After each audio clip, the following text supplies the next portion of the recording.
there's a term work-life balance. Yeah. And I hate that term. And the reason I hate this term is I think it's a wrong way to think about life. I think about a continuum. There are things we hate at work, bureaucracy. Yeah. There are things we hate at life, laundry. And there are lots of things in the middle. What you're doing right now, is it work or life?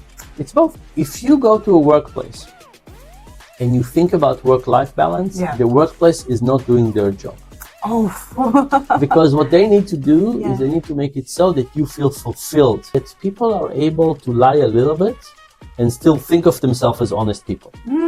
So,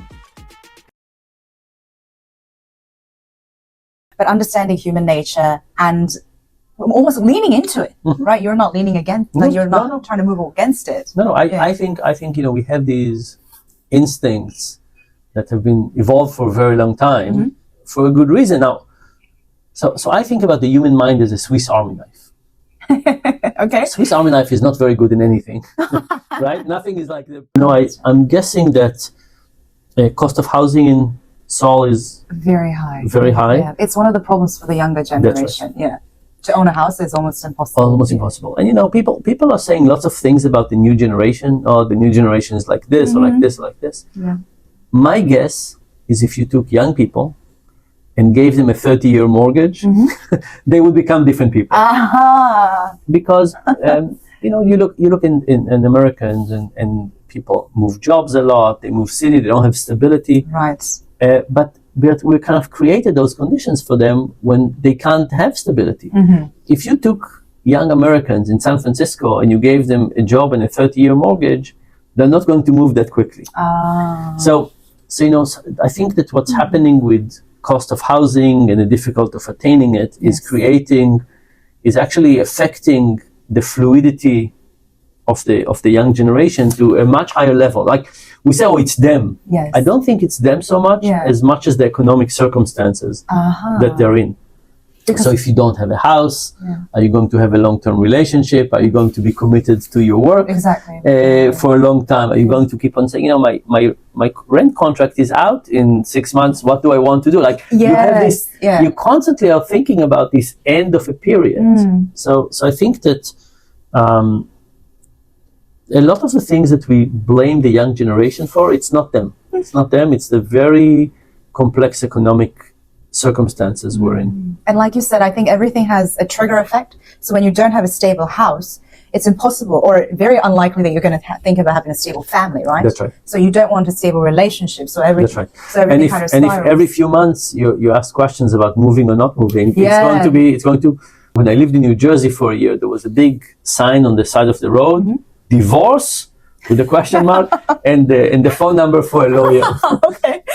And I don't know the numbers for this, but I was wondering, like, how many people get this question, divorce, with a guy and say, maybe push it in their head, Right.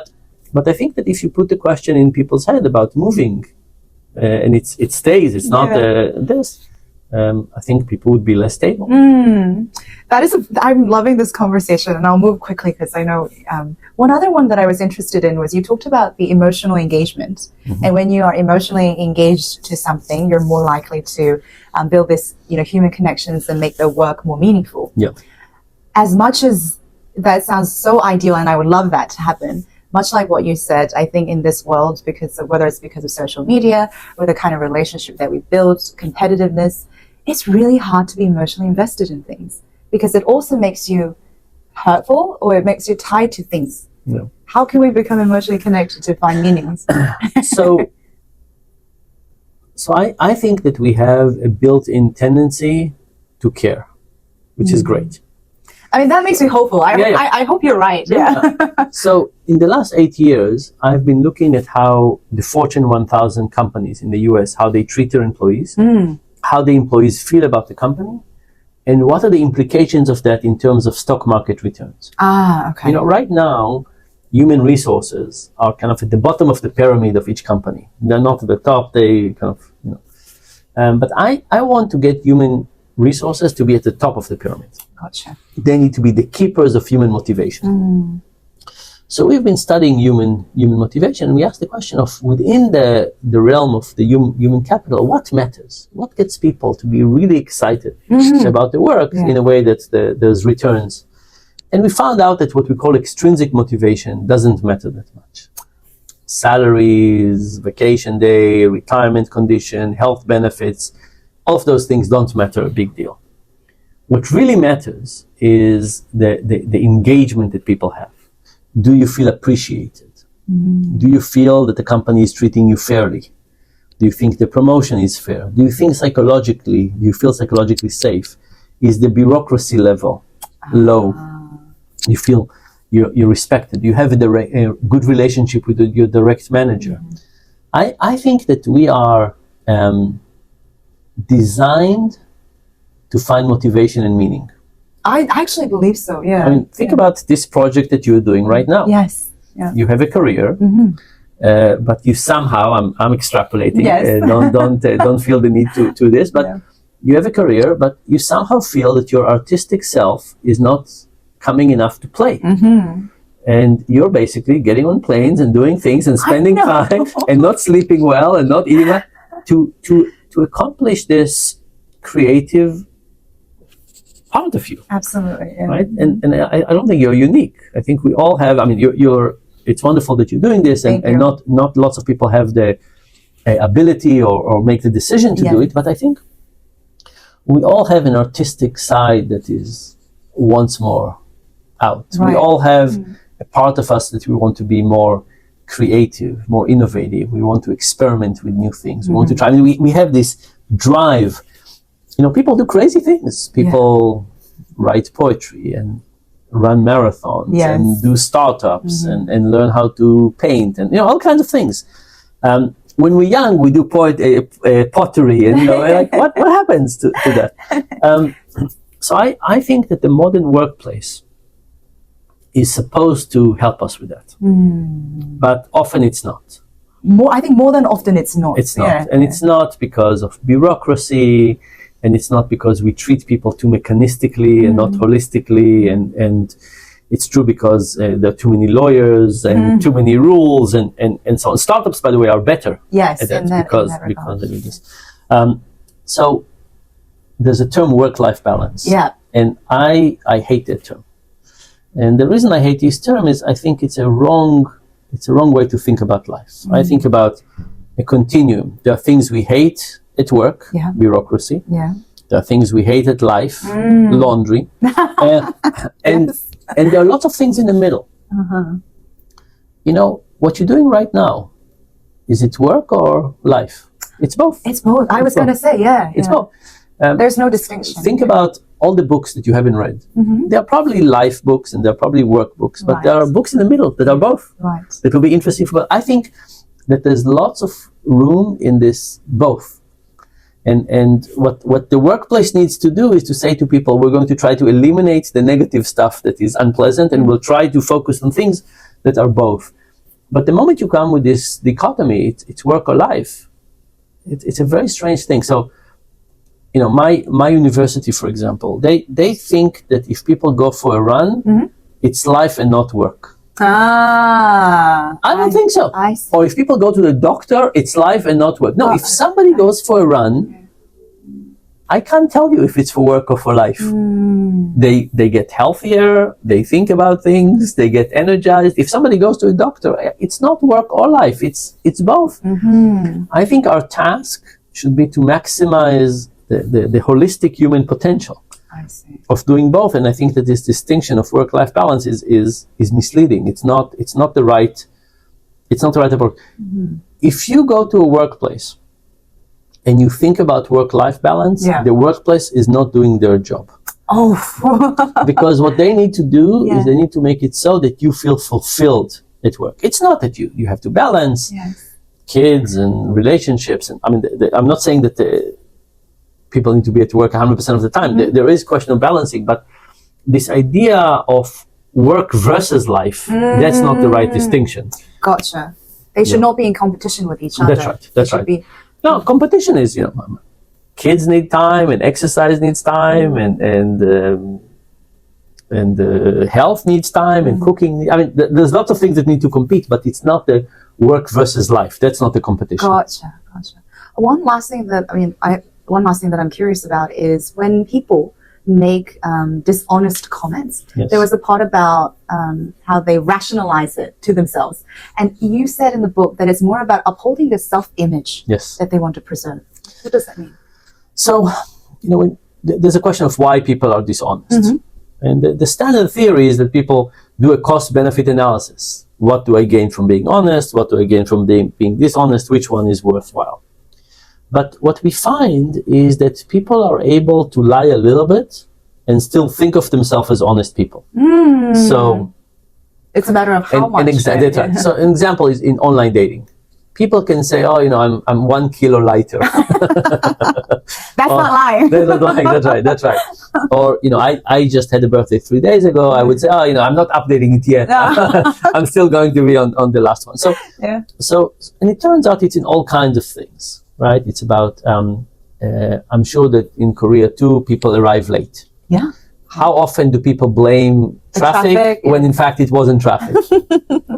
So what happened is that there's a range in which we say, I feel okay lying in this range, and I don't feel bad about myself. But if I lie too much, then I start feeling bad about myself. I see. So it's not about being caught.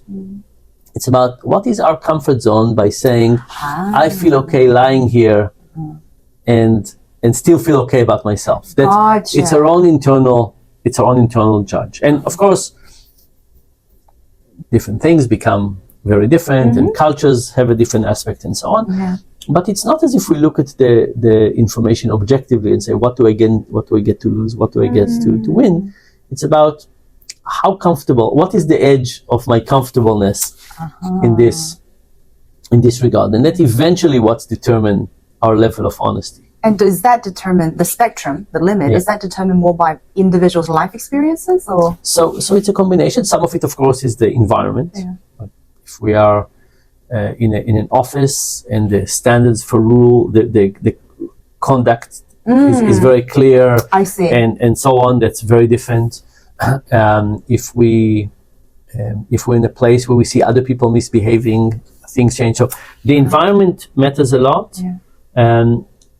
Culture matters. I think it does a lot. So, and culture doesn't change the person. Like, if you go to a corrupt culture, let's say Kenya as an example, very, very high level of corruption. Yes. It's not as if people would cheat you in poker. Or it's not as if people cheat more on their spouses. There's a organized, corruption is organized. Like, people are okay with bribing an official. I see. So cultures are different. Like, we would say, okay, we're okay with this, but we're not okay with this, and so on. But the point is that in many ways, we are our own worst enemies. If you think about, why do we overeat and why do we not sleep enough? And we're in fight with ourselves. And with honesty is one of those things as well. That it's our own judgment that fall asleep on the wheel. Where you go online and you say, I'm a little younger, I'm a little lighter, and so on. You get the expense report. You say, it was really this. And we need to eventually. The good news is that we have a judge inside our mind that says, okay, that's enough. Yes. The sad news is this judge is not always awake. God. Sometimes it allows us to get away with things, and we need to figure out how do we. When I talk to big cheaters, when you look at what they did at the end, you say, "Oh, this is horrific." When you look at the first step and how they rationalize it, you could say, "Oh my goodness, I can see this happening." I see. So you see kids starting to cheat in school, or you see all kinds of things happening. Right. It's a slippery slope. It's a slippery slope. Taking a wrong step, rationalizing it, the next step is easier, and so on. And we have to be better for ourselves. I understand. And for all the people that are watching and reading your book, obviously it's so complicated to navigate the circumstances of our lives using the Swiss knife of the past, the past to navigate the new. What are some advice or things that you would like to tell the people that are still struggling and making the irrational decisions? So look, I think it's very hard to be rational in all decisions. Cup of coffee, supermarket, we'll make mistakes. And I think for big decisions, we need to become more organized. They matter a lot. And I also think that we need to think differently about habits. Habits are small decisions that happen a lot, and because of that, they become very important. Yeah. So once a year, we should examine our habits and say which habits are working for us and which habits are working against us. And try to rechange our habits, because changing every small decision is too hard. Yes. Changing a habit has a good dividend. So when you think about anything, exercise, relationship, eating, and so on, the key is in making big decisions once in a while, but getting us to have better habits. And with that, we will end. Thank you so much for your time. Thank you. And Professor, I have a small present for you. Hello? That's okay, don't worry about it. Okay. So?